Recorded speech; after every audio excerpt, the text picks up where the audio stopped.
Rappelons déjà que l'UX Design est un processus de conception qui a pour objectif de créer des produits numériques qui génèrent le plus de satisfaction auprès des utilisateurs. On doit commencer par dire qu'il n'y a pas une bonne méthode d'UX Design.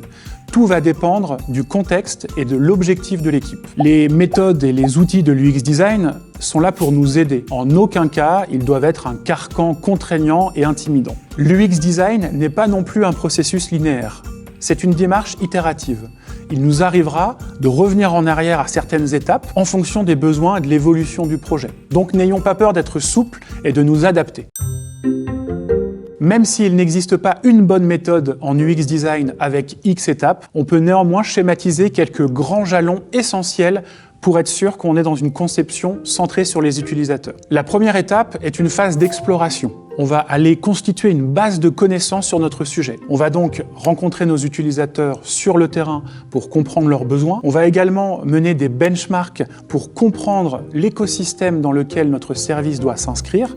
Qu'est-ce que fait la concurrence? Quels autres services existent? Et on va bien entendu intégrer les composantes stratégiques de l'entreprise pour pouvoir lancer la conception. La deuxième étape est celle de la définition.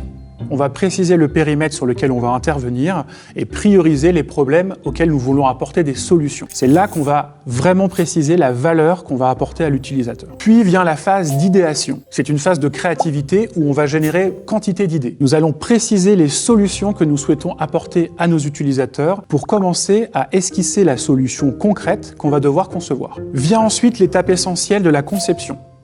On va créer des prototypes, souvent en noir et blanc, qu'on appelle wireframe, et ce sera la première forme testable du produit. Il est essentiel de le tester avec des utilisateurs représentatifs pour s'assurer que nos hypothèses de design vont dans le bon sens. Le service est-il compris? Le vocabulaire qu'on utilise est-il le bon? La navigation de page en page est-elle aisée? Et est-ce que les composants de l'interface sont faciles à utiliser? Nous arrivons alors à la phase de la finalisation. Le prototype UX est modifié suite au retour des tests utilisateurs et le UI designer va donner la forme visuelle finale à l'interface. J'insiste sur un point. Il est essentiel de mener au maximum ces étapes de conception et de test avant les développements. On sait que plus on avancera dans le projet et plus on aura des difficultés à revenir en arrière car beaucoup d'efforts auront déjà été investis. Une fois que le développement est lancé ou que le produit est en ligne, l'UX designer continue à intervenir pour optimiser le produit. Pour ça, il va mettre en place les mêmes méthodes que l'on vient d'évoquer. C'est un processus sans fin. Un produit n'est jamais vraiment complètement fini. Il évolue en fonction des changements du contexte et des usages. L'UX designer, en aucun cas, va travailler seul dans son coin. Il va plutôt être le chef d'orchestre, le facilitateur de la co-conception et inviter les parties prenantes du projet à des ateliers très réguliers. C'est ensuite l'UX designer qui formalisera tout le travail de création et de réflexion de cette équipe.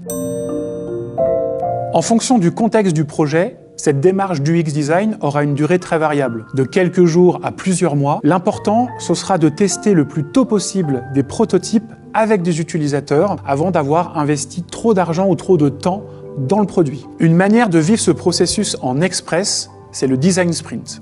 Il permet de passer par l'ensemble de ces étapes en seulement 5 jours.